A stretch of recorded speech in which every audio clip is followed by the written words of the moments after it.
Buenos días, estamos en Crónica Digital, en un capítulo más, un capítulo de Analizando la Semana Política, con Juan Andrés Lagos, periodista, integrante de la Comisión Política del Partido Comunista. Juan Andrés, para iniciar esta conversación, bueno, se nos está calentando el planeta, ¿qué quiere que le diga? ¿No es cierto? Y además de eso, fíjate que voy a ver si es que resulta esto. Yo diría que una de las imágenes esta es una de las imágenes del momento, ¿no? Este tema del calentamiento global, eh, y cómo eso impacta políticamente y qué impacto realmente es el que provoca porque a nivel mundial ya sabemos lo que está ocurriendo, las discusiones, las miradas. Yo no sé si a nivel nacional y a nivel político y a nivel incluso de los programas ese tema está o está demasiado fuera o sencillamente se siente de que no hay nada que hacer.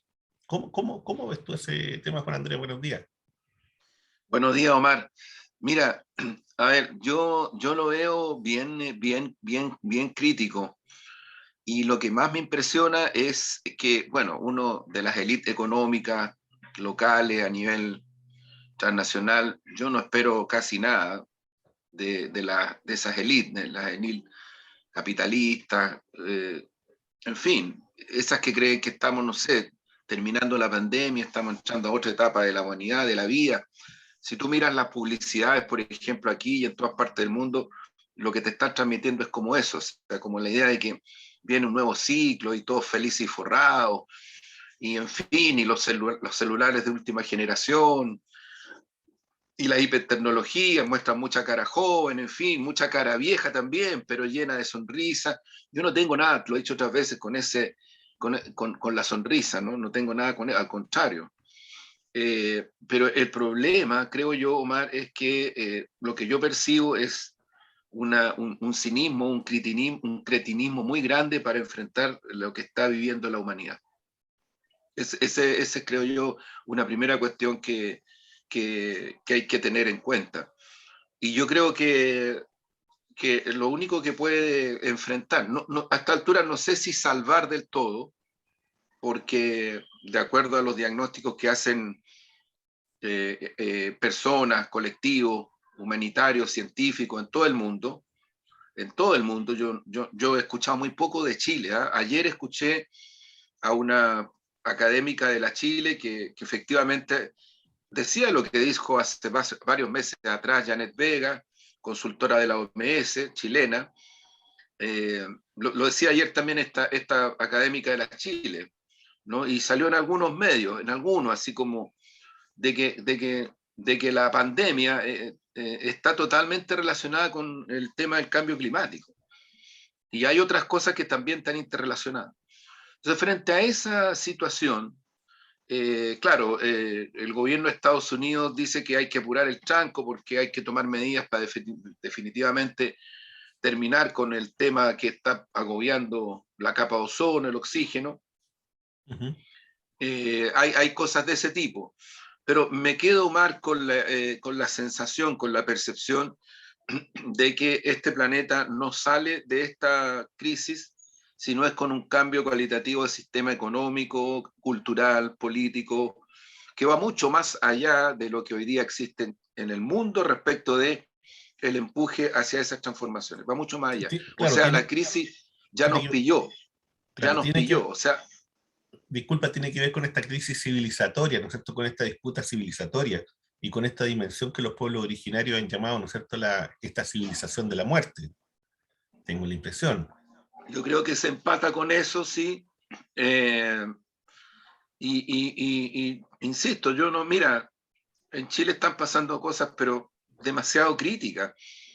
O sea, el informe de Naciones Unidas, el de días atrás nomás, que alerta sobre la situación mundial respecto del aumento de la temperatura en el planeta y los efectos que eso tiene, porque son los efectos, y el problema no es solo que tengamos estos cambios climáticos como el que está viviendo la región metropolitana de Chile, es mucho más grave que eso. O sea, hay cuestiones que tienen que ver con la pervivencia de la biodiversidad de los mares. O sea, estamos hablando de la pervivencia de los mares, no estamos hablando de otra cosa. Estamos hablando de que si esto continúa, el plancton, que es el único punto de referencia biológico de dimensión física relativamente mínima, perceptible mínimamente, se acaba.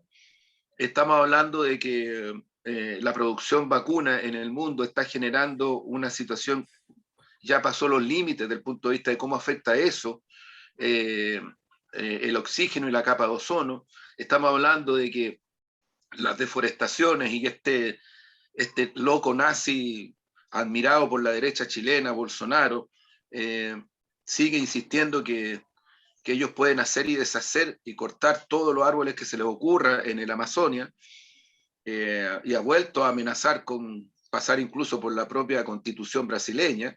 Estamos hablando de ese clima, pero mientras esto pasa, yo te insisto, o sea, el informe de Naciones Unidas, fíjate tú, alerta que una de las regiones, si no la primera, más afectada por los cambios de temperatura,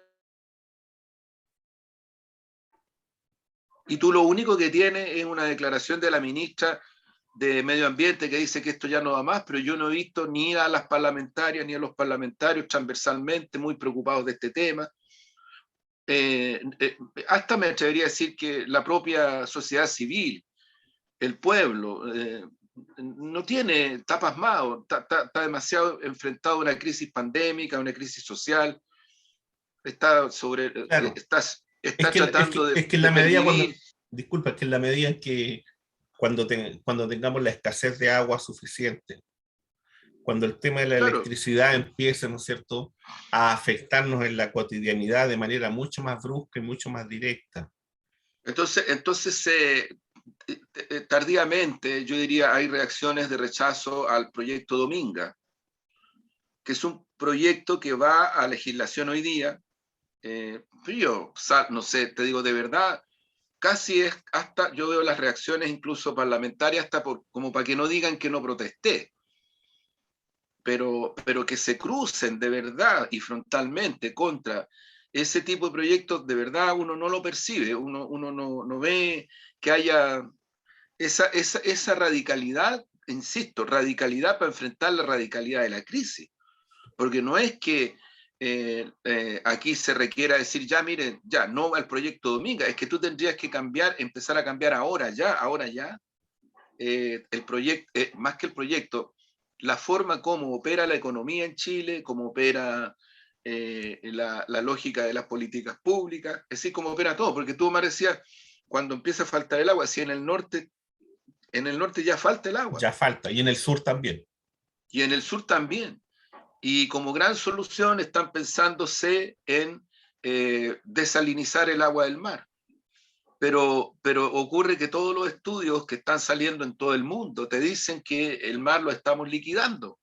Entonces, a una crisis tú le pones una solución que va a aumentar, incrementar el ritmo de la crisis, porque no estás protegiendo el mar con desalinizar. Lo que estás haciendo es sacar agua del mar y sacarle la sal. Eso es todo lo que estás haciendo. Pero no estás haciendo una línea de protección de autopervivencia. Entonces, mira, mira, lo otro sobre esto mismo. Eh, Creo que hace rato de que en Chile ya se está jugando con un espejismo bien perverso y es como que, a ver, la metáfora es, si yo guardo las cositas en un tarro basurero y las diferencio entre que son vidrio y que son plástico, voy a salvar el planeta. Mentira, no es verdad. No es cierto nomás. Ayuda a que toda la gente haga eso, claro que ayuda, pero no alcanza a ser ni un 1% de la causalidad que habría que cambiar para efectivamente provocar la modificación radical que se requiere. Y eso significará, Juan Andrés, también me imagino, pensando exclusivamente en lo político, más allá de lo biopolítico y todo lo que hemos estado conversando, de que en esta dimensión global, o en esta dimensión mundial, más bien yo prefiero la palabra mundial más que global, prefiero ese concepto, en esta dimensión geopolítica, las, nuestras formas de organización desde América Latina y el Caribe pareciera ser que no sirven para el periodo o para el momento y para la crisis político-social que existe. La OEA no sirve, evidentemente el Grupo de Lima ya no sirve, y no solamente no sirve, no sirvió, sino que además se usó para fines bastante espurios, y desde ese punto de vista, porque tampoco un país pequeño como el nuestro, o como Uruguay, o como Paraguay, tenemos mucho que decir.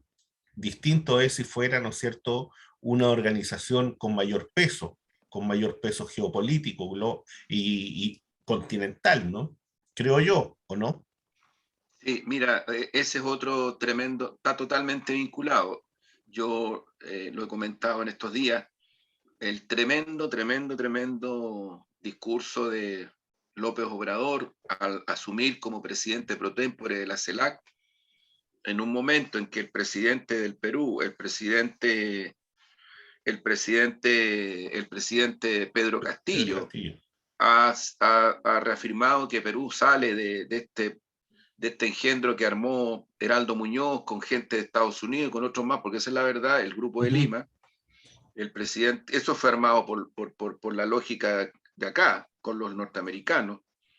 No fue una cuestión de otra forma, y yo lamento que haya sido así, porque Heraldo Muñoz empezó a hacer ese Grupo de Lima y generar la provocación contra Ecuador, contra Venezuela y otros países cuando era canciller del gobierno de la nueva mayoría. Ahí empezó a fraguarse todo aquello. Bueno, pero dicho esto, ¿por qué tomo lo del presidente López Obrador? Que aquí en Chile ni siquiera los medios alternativos tomaron, porque esa es la verdad. Ujú. Esa es la verdad. No sé, bueno, volvemos a lo mismo, ¿eh? Es una cosa que yo siento como muy de espejo retrovisor en Chile, muy de ausencia de contexto, muy de cosas que son bien sensibles, ¿eh? Porque al final son lo que te retrasan también los caminos para llegar a transformar de verdad el país.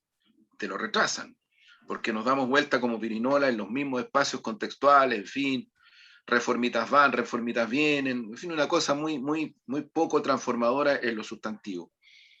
Bueno, ahí López Obrador lo que planteó fue que la OEA estaba terminada y que no podía seguir siendo un punto de referencia para ningún país de la región, porque sencillamente la OEA lo que representa son los intereses norteamericanos en un momento en que Estados Unidos, tal como lo ha dicho varias veces Atilo Borón, está apretando el cinturón duro a los pueblos de nuestra región, que somos el patio trasero, ante la relativa debilidad que enfrenta en el contexto mundial del multilateralismo, especialmente con respecto a Rusia y China. Frente a eso, disculpa Juan Andrés, mira, aquí una imagen que yo creo y que tiene que ver con un artículo de Alfredo Jalife, y que se titula Biden compite con los carros eléctricos de China y el litio se dispara en las bolsas. Claro, Digo esto porque esto aparece a Reforma, y eso se conjuga con lo siguiente, con esta imagen de mapa, pues. Cómo esta triada, ¿no es cierto? Bolivia, Chile, Argentina, en esta triada hay una concentración de litio muy importante, y cómo eso evidentemente trae consigo, ¿no es cierto?, de que la disputa por el poder y la disputa por el control del litio se va a acelerar de una manera espeluznante, y cómo eso también va a influir e influye y está influyendo directamente hoy en, en la propuesta política de nuestros países. ¿Cómo ves eso? sí, ¿sabes? Yo aterrizaría, Omar, eso, lo aterrizaría así, pero así, pero duro. Sí, ¿Por qué? duro. Duro. ¿Por qué? Porque hay estudios no hechos en Chile, y si los hay no se conocen, no son públicos, pero hay estudios hechos sobre este tema, particularmente por centros rusos Ujú. y algunos europeos, que lo que observan y proyectan es que la mayor cantidad de reservas de litio del mundo están en esta región, que efectivamente tiene correspondencia con lo que tú mostraste. Ujú. Entonces, la hipótesis de estos estudios es que si los estados nacionales de Bolivia Chile, Perú y Argentina, independiente del carácter de sus gobiernos, se pusieran de acuerdo respecto de una estrategia en relación al litio, podrían controlar su precio planetario sin ningún problema. O sea, tendrían más poder que la OPEP, tendrían más poder que los países que producen y extraen cobre. De eso estamos hablando. Tendrían más poder que los que producen petróleo.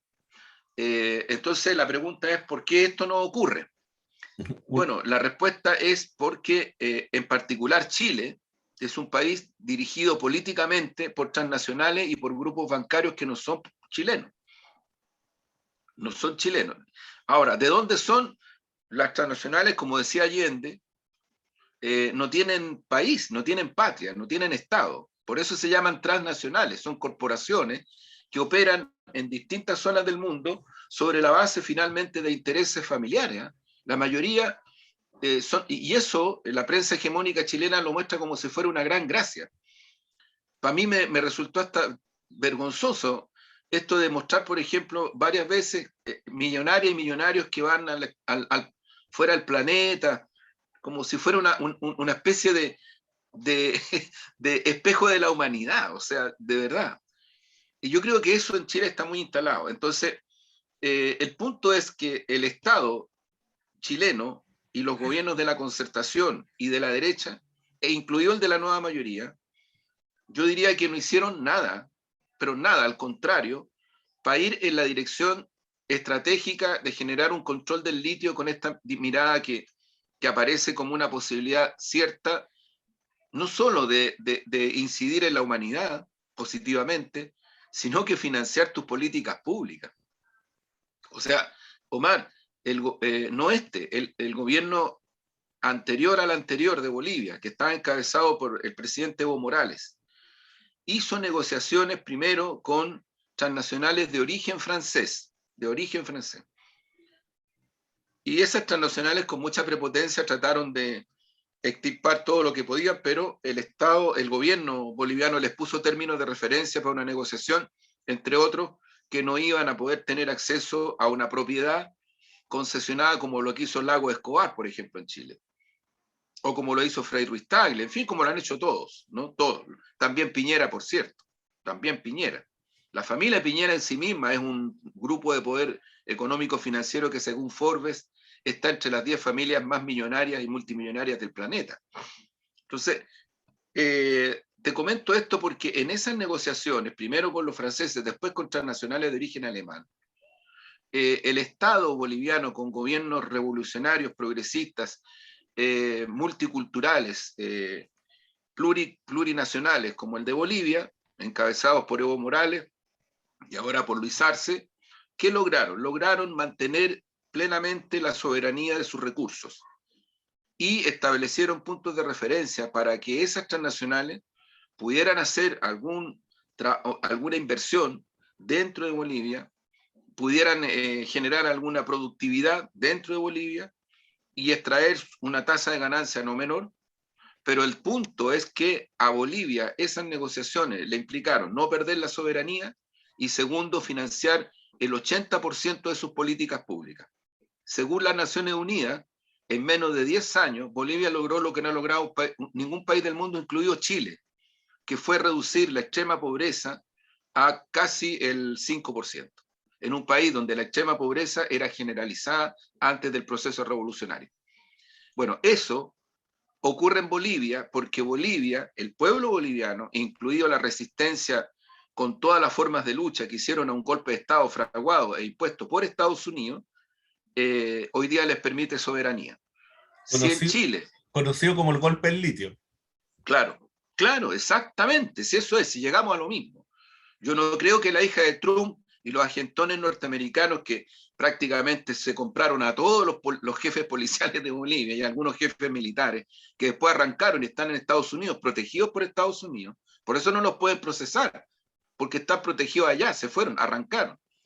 Y por eso está procesada y está presa la señora que se las mandó de presidenta cuando ella encabezó el golpe dentro de su propio país, con crímenes, con violaciones de los derechos humanos gravísimos. Bueno, en Chile, hoy día, no existe ningún nivel de soberanía ningún nivel de soberanía mínimo, porque desde los 90 en adelante los gobiernos civiles, en vez de haber ido tratando de revertir esta tendencia que se produce después del golpe, de entregar todo a los extranjeros y a las transnacionales y a los grandes privados, porque no es cualquier privado, no es cualquier privado, lo que hicieron fue profundizar, concesionar, transnacionalizar más. Hay un documento hecho por Edgardo Benninger, cuando era ministro secretario general de gobierno, donde dice literalmente que en Chile nos vamos a tener que acostumbrar a aceptar que las definiciones políticas estratégicas gruesas no se van a tomar dentro del país. Lo dice literalmente. Y lo aplaudieron de pie.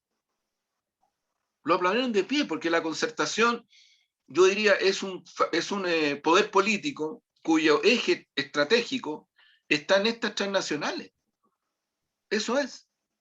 Si no, con esto no digo más que la realidad. Yo añadiría lo siguiente, que se trata de una élite que se fue construyendo, ¿no es cierto? Y esta élite no tiene sentimiento ni tiene sentido chileno, sino que más bien tiene una dimensión, ¿no es cierto?, colonizada, una dimensión desde el punto de vista transnacional, como dices tú, ¿no? Que responde a otro tipo de intereses y que hoy día siguen vigentes, por cierto, y siguen ocupando espacios dentro de los diversos partidos políticos y que, por cierto, están instalados dentro del ámbito, ¿no es cierto?, del empresariado y dentro del ámbito de los militares y en otros ámbitos también de la vida bastante cotidiana, incluyendo, ¿no es cierto?, servicios religiosos, Así es. incluyendo eso. Sí. Entonces yo veo que ahí hay yo veo que ahí hay un tema que tengo la impresión de que los agentes del cambio, ¿no? Los que quieren venir y hacer transformaciones tienen que no solamente tomar notas, sino que ver qué acciones políticas son las que se pueden desarrollar a partir de eso, ¿no? Lo que pasa es que si tú relacionas crisis climática mundial y planetaria y crisis climática como la que se está produciendo en Chile, con los efectos que concretamente se están viviendo, zonas de sacrificio, carencias de agua, de energía, en fin. Luego, un país ya hiper transnacionalizado, o sea, Enel, tú sabes que Enel es una empresa transnacional cuya propiedad la tiene el Estado italiano. Lo que pasa es que los italianos se metaformosean, entonces para adentro estimulan las cooperativas, pero para afuera nos sacan la cresta, nos ahogan, nos estrangulan. Esa es la verdad. Y eso ya tiene que ver con que en Chile, como no tenemos una política de soberanía, entran sin problema. Que yo creo que en parte también pasa con China. Y eso También también pasa con China. claro, y eso también es una discusión que estará en el centro, me imagino, de la Convención Constitucional, ¿no? O yo espero, no he No sabemos, escuchado, claro. no he escuchado mucho sobre esto, no sé. Yo fíjate que tengo preocupación por eso. Alfredo Seifert, que es un hombre que se ha preocupado mucho de estos temas, ayer clamaba porque la convención le dedicara, aunque fuera una mañana, a este tema.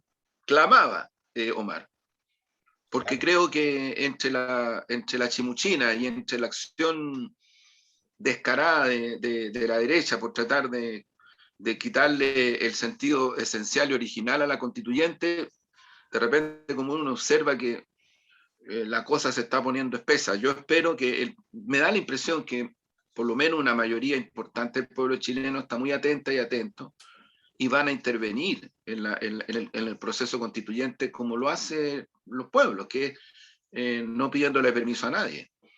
Porque aquí no se trata de pedirle permiso, ni audiencia, ni nada. Simplemente se trata de generar lógicas que permitan ir avanzando. Mira, es tan crítico esto, creo yo, que tú mientras tienes un país hiper concentrado en propiedad, transnacionalizado, con proyectos como el de Dominga, que más allá del alegato y la laraca que hagan alguna y algunos en uno y otro lado, no sé si va a haber fuerza para pararlo, Omar. Tú tienes zonas de sacrificios reales, con efectos reales, en distintas partes del país, no en una sola comunidad, hay muchas comunidades donde hay zonas de sacrificio brutales, hay muchos territorios donde ya no hay agua, no hay. Y te ponía el caso de Enel, porque Enel es la que controla la energía eléctrica en Chile.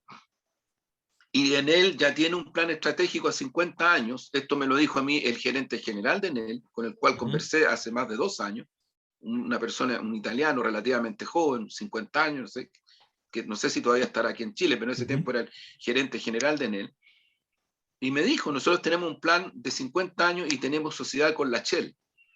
Y yo le pregunté, ¿cuál es la sociedad? Bueno, la sociedad es para instalar en todas las estaciones de la Shell servicios eléctricos, porque nosotros la proyección que tenemos es que en Chile el sistema eléctrico va a estar instalado ya totalmente de aquí a 50 años.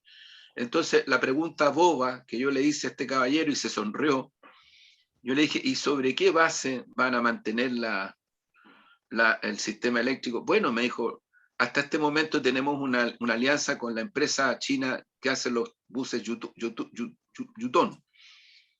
Sí, le dije, pero yo me estoy refiriendo a otra cosa. Se volvió a sonreír. No, me dijo, obviamente que a nosotros nos interesa producir baterías. Y la pregunta que le hice, boba, de nuevo, ¿y qué son las baterías? El litio. El litio, obvio. El litio. El litio. Entonces estamos muy complicados, Omar, muy complicados. Yo creo que si los próximos gobiernos, si llegan a ser gobiernos transformadores en Chile, no son capaces de poner esto en la ciudadanía como temas de extrema urgencia, no como temas de la politiquería, sino que como temas, porque Bolivia ha podido avanzar por eso. Mira, Argentina con todo, Omar, pueden decir lo que quieran, pero el Estado argentino tiene control sobre recursos y sobre cuestiones importantes. Lo que está haciendo Pedro Castillo ahora va en esa misma dirección. Y en medio de esta crisis pandémica y crisis planetaria, yo otras veces, aquí los demócratas cristianos, que son admiradores profundos de Alemania y de Angela Merkel, que ya casi 30 años en el poder, ojo, casi 30, ahí Sí, no dicen nada de la alternancia, pero cuando sí, se trata de Nicaragua, cuando se trata de Cuba, sí, pero ahí no dicen nada, ya como 30 años ya, como canciller de Alemania, o tal vez un poco menos, pero más o menos en esa dirección van, sí, sí, 2000 y sí. tanto. Bueno, ¿qué hizo la señora Merkel y su gobierno? Cuando empezó la pandemia, estatizaron y tomaron el control de la mayoría de la propiedad de la Lufthansa y tomaron el control de propiedad de otras empresas estatales estratégicas y sobre esa base estimularon el consumo interno, al igual que hizo Biden ahora, porque estas no son cosas que estén haciendo, mira, si es que este país de verdad, la élite transversal, también la de izquierda, es tremenda, weón, tremenda, Omar, tremenda, tremenda, tremenda. O sea, a mí me impresiona porque Depredadora. no, y además porque no salen, ni siquiera, o sea, mucha gente que se dice de izquierda, legítima, no sale del paradigma. Esto que tú hablas de lo colonizado, no salen. O sea, fueron formados en ese paradigma, probablemente, como tú decías en el programa anterior, van a estudiar a Estados Unidos, a Gran Bretaña, no sé a dónde, pero no salen. Entonces vuelven a reproducir los mismos mecanismos y los Es mismos imposible esquemas. que rompan ese círculo. Claro, entonces fíjate tú, ven hasta como curiosamente, porque el discurso de López Obrador. El López Obrador, lo comentábamos en el programa anterior, no, él dice, yo no soy, no, mi tema no es si estoy o no de acuerdo con el gobierno de Cuba. Mi tema es mucho más profundo que eso. Y por eso es que dice la numancia, ¿te acuerdas? La numancia Sí, sí, sí, sí, sí. moderna. Y Sí. declaro a Cuba patrimonio de la humanidad por su dignidad. Son planteamientos muy profundos que yo creo que nos quedan grandes aquí en Chile, Omar, y yo creo que nos quedan grandes, yo lo reconozco con mucha humildad, incluso a la izquierda. Estamos no atrasados, no estamos viendo las claves humanitarias del planeta en este momento y en este momento en nuestro país, pero sí creo que una parte muy importante del pueblo chileno sí la ve. Yo tengo una admiración cada vez más grande por el pueblo chileno.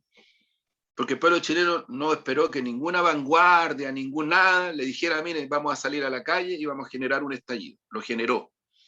Y podrán decir los que no quieren ver eso, los que no quieren verlo, porque les produce nerviosismo, atávico, el control del poder sobre las masas, entonces, que espontaneísmo, miren lo que quieran, pero el espontaneísmo logró lo que logró, que es que estemos hablando de una nueva constitución y que estemos hablando de varias cosas que antes del estallido nadie hablaba. Por Nadie supuesto. hablaba con Hay la un vuelco dimensión que se político a están partir de hablando. eso. Hay un vuelco Sí. político entre Y los que lo dos. quieren frenar, y que lo quieren reducir, y que lo quieren domesticar, y que lo quieren controlar, en vez de darle toda la fuerza para que eso empuje para adelante, porque ese es el país que necesitamos, o sea, el país protagónico, soberano. Yo te insisto más, tengo mucha preocupación sobre eso, porque lo demás es espejismo. Si Sí, nosotros, fíjate, Juan Andrés, sí, hablando de eso, esta imagen, es que esta imagen yo creo que refleja a la élite, ¿no? Aquí con uniforme, por cierto, pero eso es, ¿no? así es. Este, Eso es. O sea, yo te digo, eh, comandante en jefe del ejército, porque no es solamente él, hay claro, varios. Personajes como el señor Luxi, que aparecen vinculados una vez más, porque no es la primera vez, una vez más a movimientos financieros de altos niveles purios con la familia Pinochet. Su banco, el Banco de Chile. El señor Luxi, dueño del Canal 13. El hijo dirige el Canal 13. Y el Megavisión lo dirige la familia Heller Solari. por supuesto. Y TVN se los dije, puta, se los dije ahí mismo cuando no creo que me vayan a invitar más, pero se los dije en Estado Nacional, un canal binominal, donde tienen un negrito de Harvard, que es el representante de los trabajadores en el Consejo, Claro, que no sé seguro. si podrá ese hombre o esa mujer o quien sea, podrá hacer algo, seguramente le hará mucho empeño. Pero te digo, ese es el país real que tenemos, el país real que hoy día está.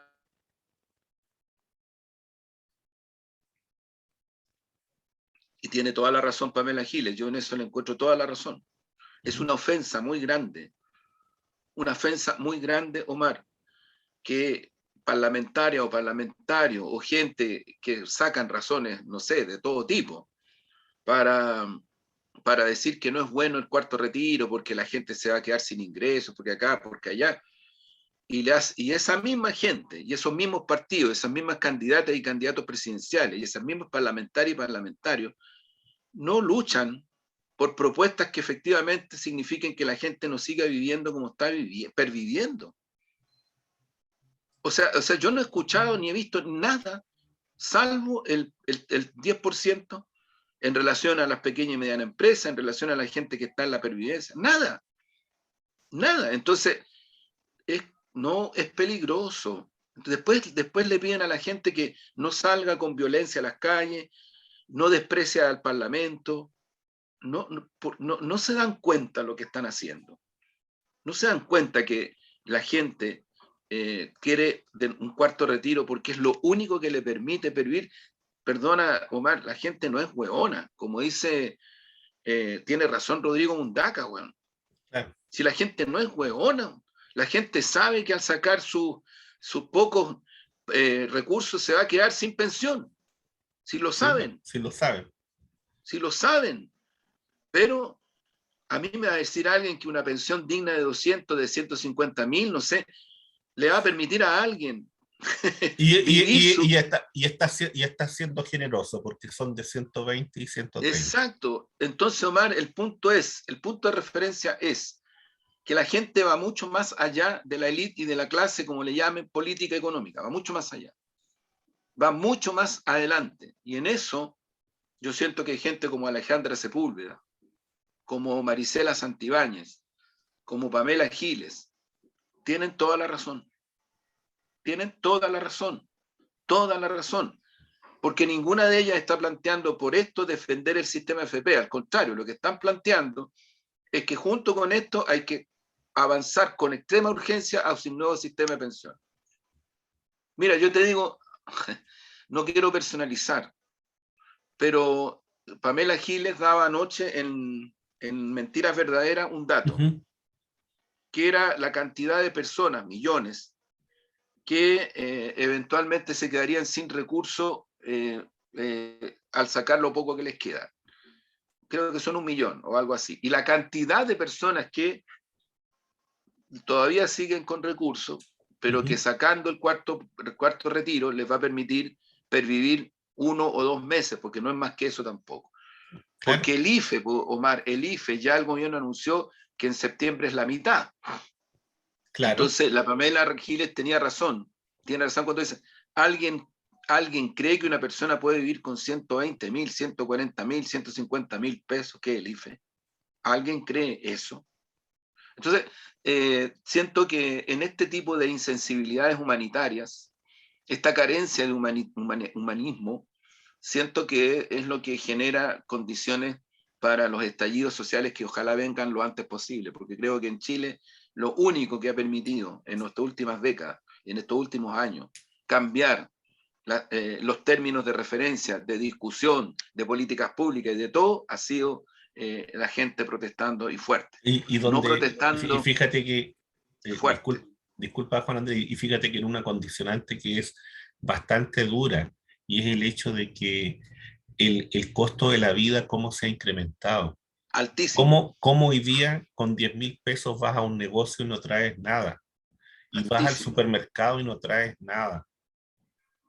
Y eso tú lo ves en la cotidianidad, lo ves en la gente que va a comprar, lo ves en la gente que va a comprar al negocio pequeño, lo ves aquí y allá, de que te compran dos, tres papitas, un Exactamente, uno tomate. lo ve en todos lados, ¿no? Sí, Eso mira, es un golpe muy fuerte. el indicador de la CEPAL y del Banco Mundial, lo que están señalando es que en Chile ha subido en un 10% la pobreza, en un 10%.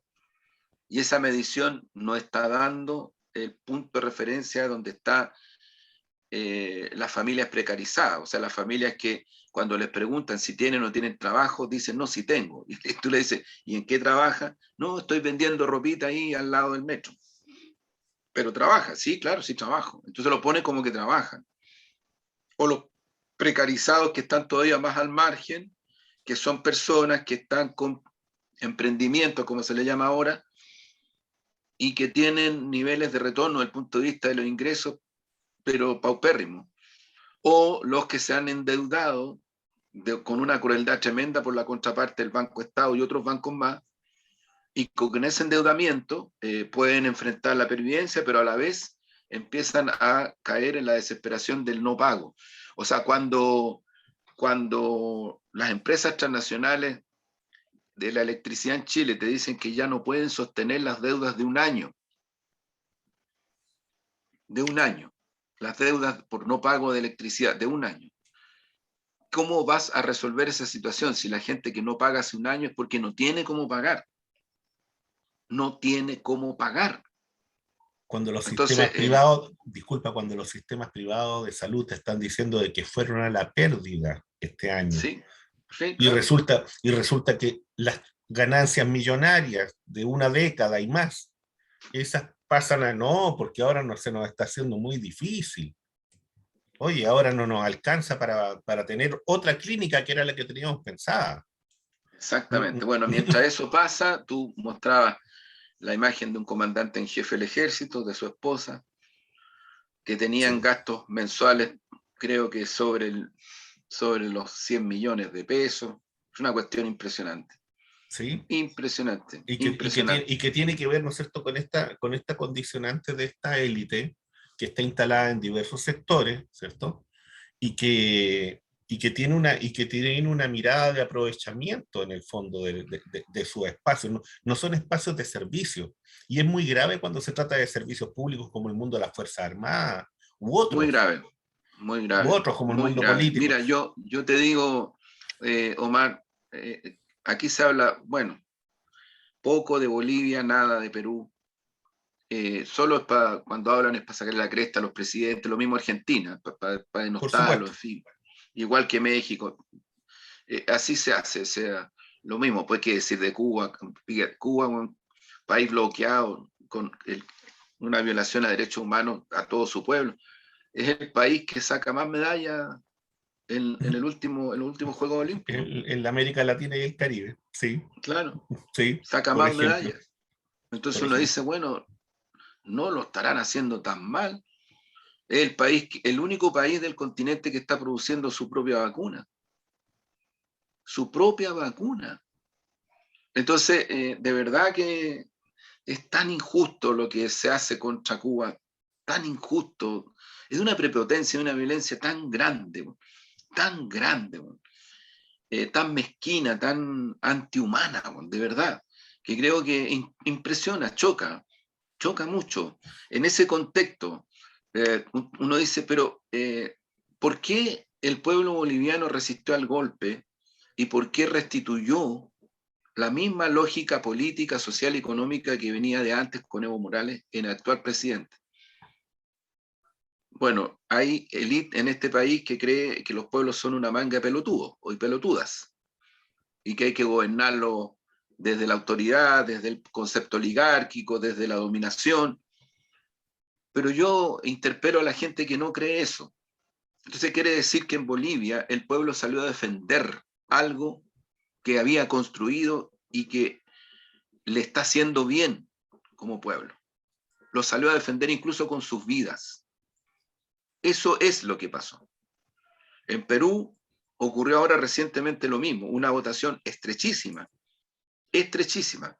Lo que no mostraban los grandes medios en este país y tampoco los famosos alternativos, porque esa es la verdad, es que en Perú mucho pueblo peruano se salió a las calles, se fue a Lima, ejerció presión hasta que tuvieron que reconocer el triunfo del profe Castillo.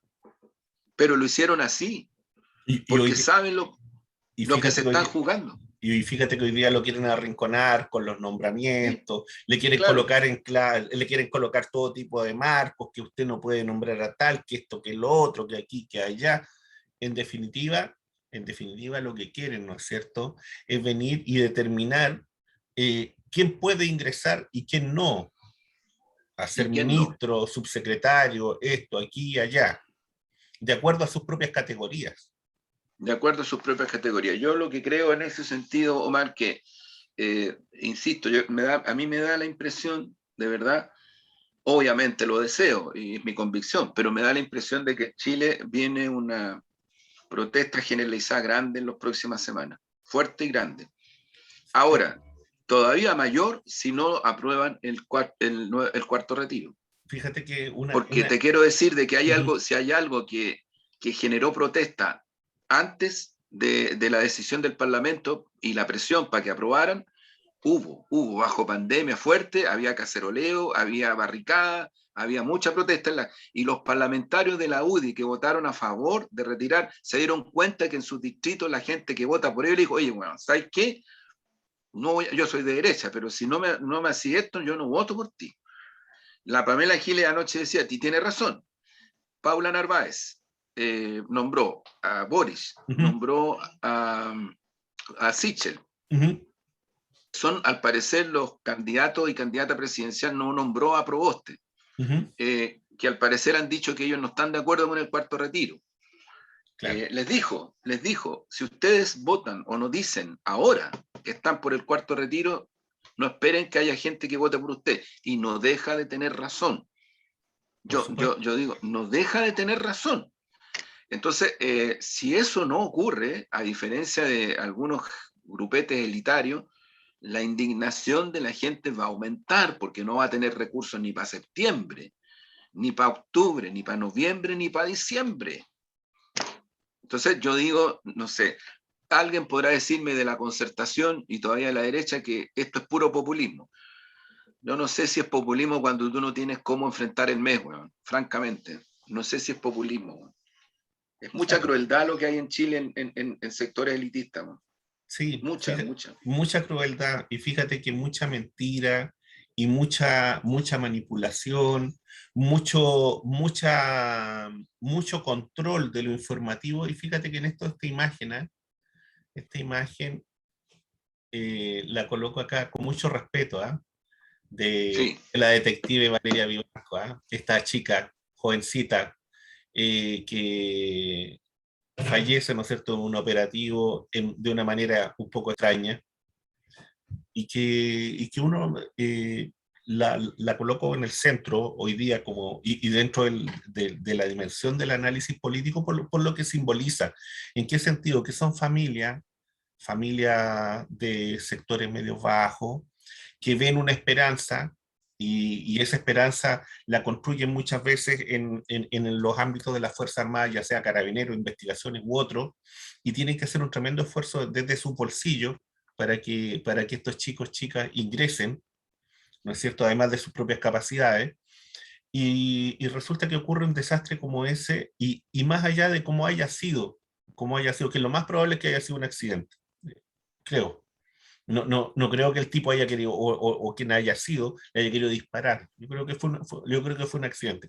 Pero sin embargo, más allá de eso, el tema de cómo se oculta, la necesidad de ocultar, la necesidad de mentir, la necesidad de manipular, la necesidad de jugar con el sufrimiento de una familia y con eso comprometer también toda una institución que hizo todo, ha hecho todo un esfuerzo por limpiar y por limpiarse, una institución que ha hecho un aporte importantísimo en el ámbito de la investigación de derechos humanos y que sin embargo hoy día se ve manchada, y se ve manchada por una situación que no debiera haber ocurrido.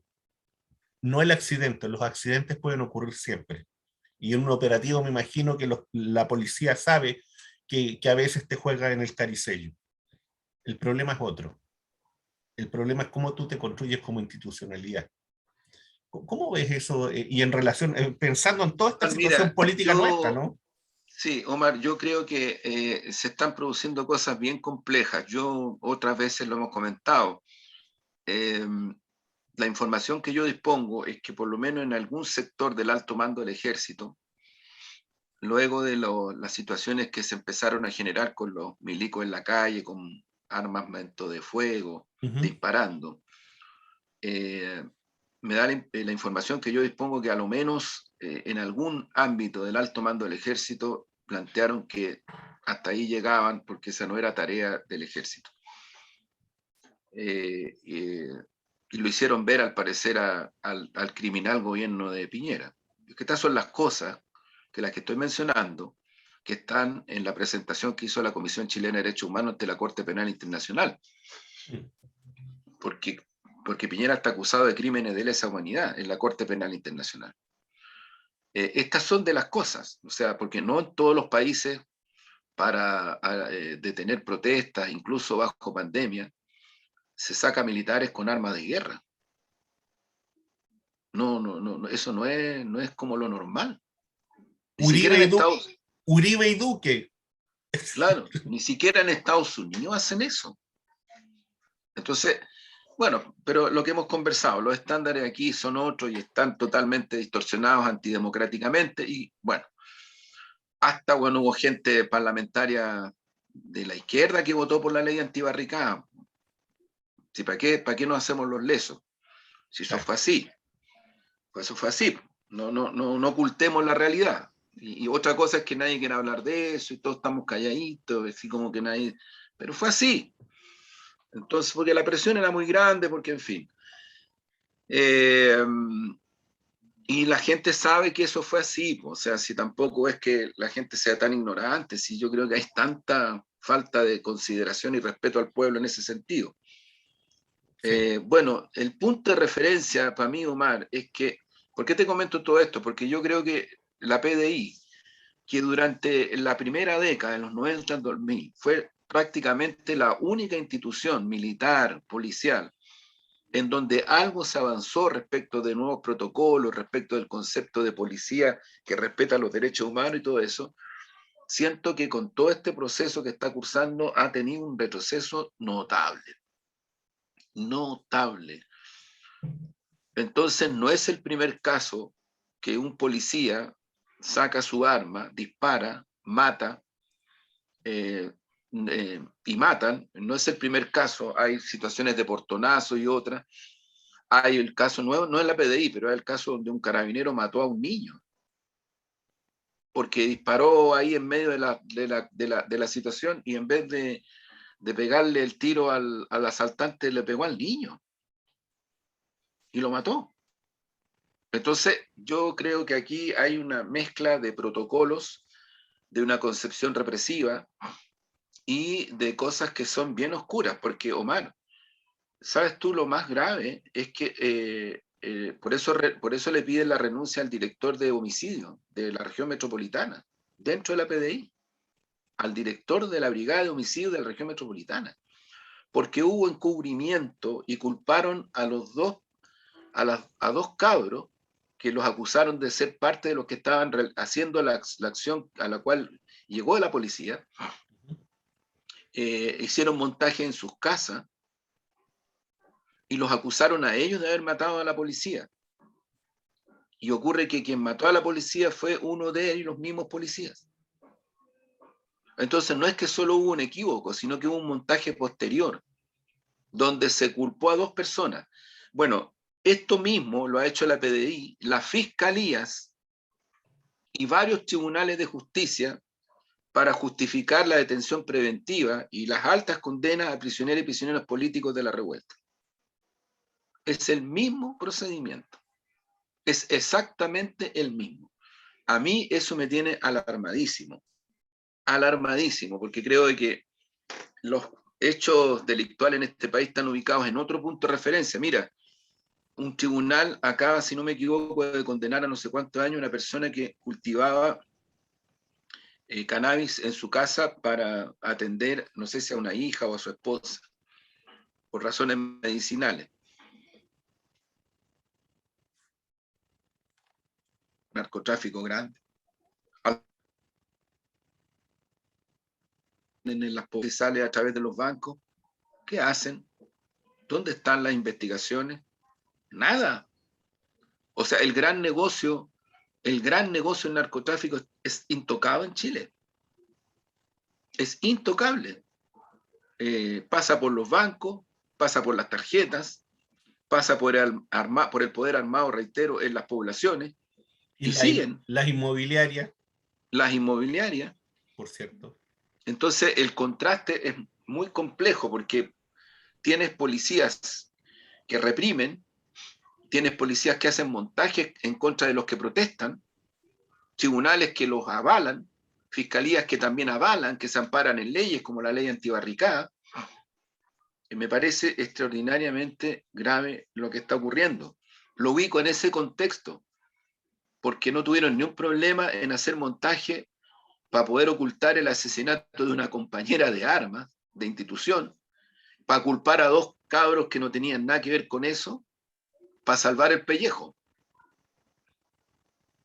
Y si el director de la Brigada de Homicidio Metropolitano sale, es porque llegó a ese nivel la cosa. Y puede que más arriba todavía. Altamente preocupante, Marco. Altamente preocupante. Y en eso, última pregunta, Juan Andrés. Bueno, entre todo este paseo que nos dimos, ¿no? Para ver qué es lo que está Sí. ocurriendo, entre imágenes y toda esta cosa, y en lo político cotidiano, en nuestra política cotidiana, ¿qué está ocurriendo en las negociaciones, Partido Comunista, Bueno, Frente mira, Amplio y todo eso? sí, ¿Cómo va todo eso? yo diría que aquí se está produciendo un fenómeno nuevo que hay que tener en cuenta en el escenario. Surge una nueva candidatura presidencial Ujú, que, a pesar de todo lo que han hecho por tratar de denostarla, porque esa es la verdad, ujú, se empieza a instalar la información que yo dispongo, que una parte muy mayoritaria de todo lo que se ubica en el espacio de lo que se denomina la lista del pueblo está impulsando esa candidatura, ujú. y un sector minoritario de ese espacio se opuso a esa candidatura y está tratando de levantar otra, en fin. Ujú. Ese es el cuadro ahí. Yo no tengo claro si con todo el ímpetu que están van a lograr juntar la cantidad de firmas que se requiere, Ujú, pero están en eso. Están en eso. Ya hoy día en la mañana había una actividad en Quintero, zona de sacrificio. ujú. Ahí partieron la campaña. Van a seguir al parecer en otros lugares. Y anoche en Mentiras Verdaderas también estuvo Cristian Cuevas, que tiene una historia. Yo siento que, a ver, ¿cómo decirlo? Es una persona que tiene una trayectoria de luchador social, de luchador sindical, de luchador por los derechos de las diversidades, de las disidencias sexuales. Y es una persona que, además, por lo que yo escuché anoche, abordó con mucho respeto la candidatura de Boris. Él dijo que había sido parte de equipos programáticos y trabajó por la candidatura de Daniel Jaue. Ujú. Por tanto, digo, hay que considerar esos aspectos en su totalidad. En el caso de Apruebo Dignidad, lo que hay en este momento es se inicia un trabajo en el terreno programático, en el afiatamiento de una línea programática que da la impresión que lo más importante va a ser rápidamente salir con lo que este gobierno, no solamente por ganar votos, sino que por lo que hemos conversado, Mar, en este rato, va a tener que hacer si es gobierno en los primeros 100 días. Si esta cuestión va a ser así como desde la primera hora. Ese desafío lo va a tener cualquier gobierno que asuma, pero obviamente que es el que está planteando la candidatura de Gabriel Boric, Apruebo Dignidad, el sector que está planteando las urgencias desde el punto de vista de las transformaciones que hay que hacer para poder sostener este país. Porque este país, a diferencia de la gente de la concertación y la derecha, no se sostiene con más neoliberalismo. Ya no hay espacio. Y esa es la gran diferencia entre esta candidatura, yo creo que la de Cristian Cuevas va en esa misma dirección, con las otras, porque ninguna de las otras te está planteando las transformaciones que se necesitan, no las transformaciones que por ideología se quieren hacer, sino que por necesidad, por absoluta necesidad. Yo vuelvo a citar a la Pamela, tiene razón. La Pamela anoche decía, hay dos cosas que debería hacer un gobierno que de verdad enfrente la crisis que vive Chile. Una, armar con urgencia un nuevo sistema de pensiones, y otro, hacerse cargo del proceso constituyente, que este gobierno quiere echar abajo. Mira, no son malas prioridades. Sí. Son más que malas, son prioridades fundamentales. Sí. Fundamentales. Pudiéramos agregar, enfrentar la situación sanitaria, sí. porque está la crema, sigue estando la crema. Entonces, en fin, hay como cosas que yo diría efectivamente, y eso no lo vas a poder hacer con políticas públicas como las que hizo incluso la nueva mayoría en muchos aspectos. Ni siquiera ya da para eso. Entonces, en eso está la prodignidad desde el punto de vista programático, en eso está. Del punto de vista de la construcción de lista parlamentaria, no hay todavía una definición si va a ser una lista o van a ser dos listas de prodignidad, no hay. La mayoría y todas las fuerzas del Frente Amplio sí plantean una lista. El Partido Comunista tiene sus definiciones esta semana, próximo fin de semana tiene su reunión de comité central donde probablemente sábado, va a tomar definición sobre esto. Y creo que vamos a tener que observar lo que también ocurre desde el punto de vista de la campaña misma, ¿no? O sea, la campaña misma me refiero al accionar de los comandos, al accionar del propio candidato, al trabajo territorial. Creo que, a ver, no es un tema que esté acordado en Apruebo Dignidad, pero yo tengo la impresión personal de que muy luego van a empezar a haber protestas callejeras de nivel mucho más multitudinario de lo que han sido incluso hasta ahora, porque hasta ahora han habido. Los viernes hay varias protestas en regiones, han salido a barricadas los trabajadores pesqueros, han salido a protestar gente que se quedó fuera del IFE, las comunidades mapuches siguen en resistencia. Me da la impresión de que aquí puede haber una estampida social y popular que yo la considero absolutamente necesaria, porque, insisto, Omar, este país y esta élite y esta arquitectura dominante no se conmueve si no es con protesta fuerte, dura y multitudinaria en las calles. Sí. Eso es lo que queda en evidencia en los últimos años, porque antes del estallido y durante el estallido un paro nacional productivo muy potente, convocado por la Mesa de Unidad Social y por la CUT, y durante el año, antes del estallido, hubieron marchas del No Más AFP, hubieron movilizaciones de los estudiantes que saltaban los torniquetes, los mapuches nunca dejaron de resistir y de pelear. Es decir, este es un país donde si uno quisiera hacer una radiografía secuencial del nivel de protesta, chuta, este país, como dice Rodrigo Mundaca, puta que es sacrificado. Mm. Porque si alguien cree que protestar viniendo de Puente Alto a la Plaza de la Dignidad y después volverse a pata es cualquier cosa, de verdad que no tiene idea, bueno, idea, bueno. Así como no tienen idea cómo la gente está perdiendo en estos momentos sin plata, no tienen idea cuando una persona decide salir a la calle a protestar porque ya no da más. Sí, sí, sí, así es, así es, así es. Bueno, Juan Andrés, eh, llegamos al final del programa. Llegamos al final del Al final del programa, pues. programa, hoy día añadimos imágenes, Y aprendiendo. pues, estamos Le, metiendo met- la imagen le estamos metiendo imágenes y estaba pensando si meterle poema, pero tengo que venir a ingresar al computador y eso me da. Aunque Oye, pero mira, tienes que aportar poemas, Omar. La poesía no es una opción, es una necesidad, bueno, sí, es una el necesidad. próximo Ya, en el próximo vamos con un textito.